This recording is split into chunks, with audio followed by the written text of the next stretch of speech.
Konflik pertanahan sepertinya adalah masalah yang tak berkesudahan.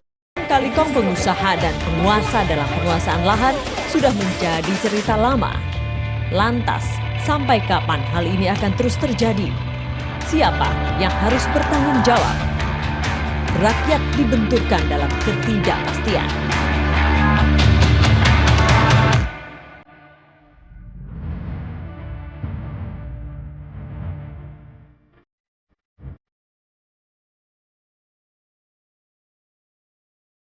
Selamat malam, saya Aryo Widiardi. Bisa dirasakan, namun tak terlihat. Mungkin itu adalah kalimat yang pas untuk menggambarkan keberadaan para mafia tanah. Mereka sesungguhnya bukan isapan jempol belaka, karena mereka nyata dan ada di sekitar kita. Malam hari ini, Benang Merah akan membahas dan mengupas sepak terjang para mafia tanah. Untuk itu, kita akan berbincang dengan sejumlah narasumber kami malam hari ini.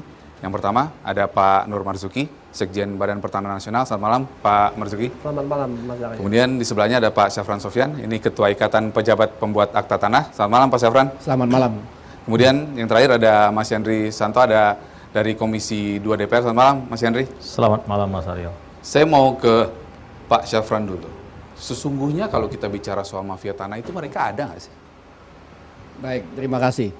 Saya sebelumnya perkenalkan dulu. Assalamualaikum warahmatullahi wabarakatuh. Permisa di seluruh Indonesia, TV One maupun di studio. Saya selaku Ketua Umum Pejabat Pembuat Akte Tanah, Ikatan Pejabat Pembuat Akte Tanah, mewakili PPAT di seluruh Indonesia. Jadi kalau kita PPAT di seluruh Indonesia atau PPAT, kita tidak mengenal mafia pertanahan. Dan juga kita tidak pernah berhubungan dengan mafia pertanahan. Karena tupoksi kita, kewenangan kita, PPAT itu adalah membuat akte otentik. Membuat akte otentik yang berkaitan dengan peralihan maupun pembebanan hak atas tanah. Jadi ada 8 kewenangan akte otentik yang kita buat atau diberikan kewenangan kepada PPAT. Antara lain jual beli. Artinya Anda tidak pernah merasakan keberadaan mereka, meskipun kita tahu PPAT juga bersentuhan dengan pembuatan akta. Artinya Anda tidak merasakan ada praktek-praktek mafia tanah? Kalau merasakan, dengar-dengar, sepertinya kita mendengar, tapi saya sendiri khususnya, ataupun laporan dari anggota, belum ada yang berkaitan dengan mafia pertanahan.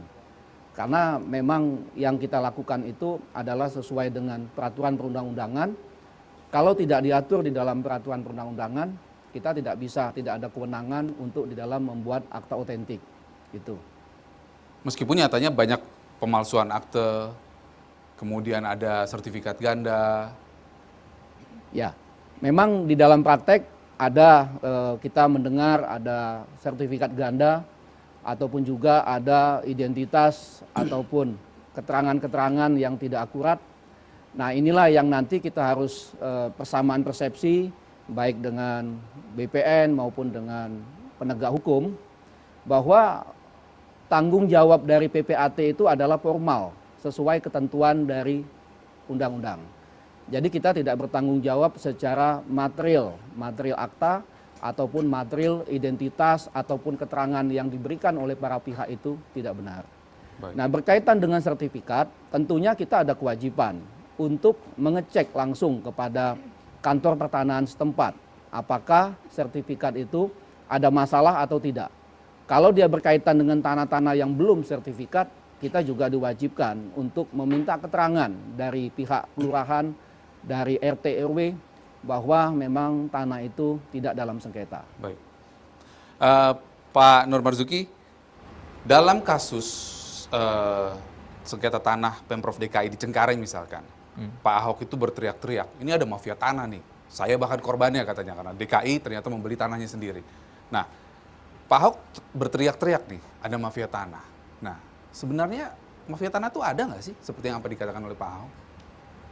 Kalau saya kira terlalu berlebih lah kalau kita katakan mafia. Kalau Kenapa? mafia kan dia kerjanya rahasia. Tapi kan ini muncul di permukaan mereka. Siapa pelakunya kita tahu. Antara siapa dan siapa dia tahu. Apa yang mereka perebutkan pun kita tahu. Sebetulnya dengan mudah kita mendetek. Jadi kurang tepat lah kalau kita katakan mafia tanah, saya kira. Nah, kalau itu tidak katakanlah lebih contoh kasus di Cengkareng itu kira-kira yang Saya bisa selesaikan melakukan dulu. Itu tidak lebih sebagai calo, maklar yang ingin mencari kaya cepat dia. Itu saja sesungguhnya. Tapi bagaimana kemudian tanah yang katanya milik Pemprov DKI digunakan oleh Dinas Kelautan Perikanan DKI itu kemudian bisa beralih jadi SHM milik orang lain? Kalau kami yang diberikan mandat oleh negara untuk mengelola masalah pertanahan di Indonesia, kami melihat itu bukan satu masalah. Karena kami yang harus memberikan penilaian yang tepat, apakah itu sengketa atau tidak. Karena di sana Pemda DKI punya tanah, jelas dia. Ibu Tuti punya tanah, jelas di situ. Jadi yang dikatakan sengketa itu kalau satu objek dimiliki lebih dari 2 orang, itu sengketa. Tapi dalam fakta di lapangan yang kami lihat itu nggak ada itu. Jadi itu benar bahwa itu tanah milik DKI atau tanah Ibu Tuti? Ibu Tuti punya tanah di situ, Pemda DKI punya tanah di situ, bertetangga mereka. Dan kebetulan memang tanah Pemda DKI ini kan belum punya sertifikat. Sehingga untuk memastikan letak batas dan luasnya itu kan masih labil dia.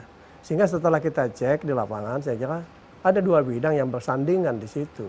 Jadi ya kehati-hatian Pak Gubernur kita hargai karena pengalaman-pengalaman beliau dalam mengeluarkan uang banyak disoroti oleh pihak penegak hukum, aparat pengawasan, sehingga wajar kehati-hatian beliau.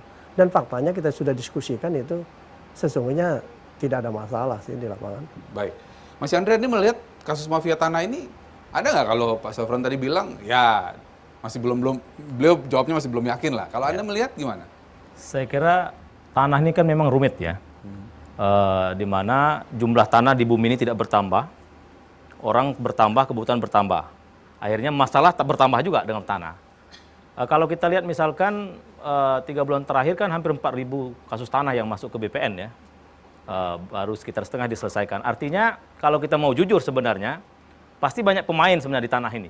Ya kan? Apakah dia di level kecil maupun di level besar. Misalkan kalau misalkan level kecil ya mungkin tanahnya 1-2 hektar atau bahkan cuma ratusan meter kan. Tapi di Indonesia juga kalau kita mau jujur sebenarnya, banyak misalkan satu orang atau satu perusahaan bisa menguasai bahkan ratusan ribu hektar, jutaan hektar. Itu kan dengan pola mereka mengatur sedemikian rupa, itu mereka bisa menguasai. Tadi Anda katakan ada pemain besar, ada pemain kecil. Mereka masuk kategori mafia tanah? Ya kalau mafia kan istilah ya, bisa diperdebatkan. Tapi kalau mereka banyak mengambil keuntungan dari persoalan tanah, iya. Artinya kan sampai hari ini di tingkat pengadilan kan banyak kasus tanah yang mereka saling berhadapan. Dan kalau kita mau lihat juga, selalu saja memang apa yang disampaikan oleh TV1 tadi, benturan itu antara orang berduit dengan orang tidak berduit.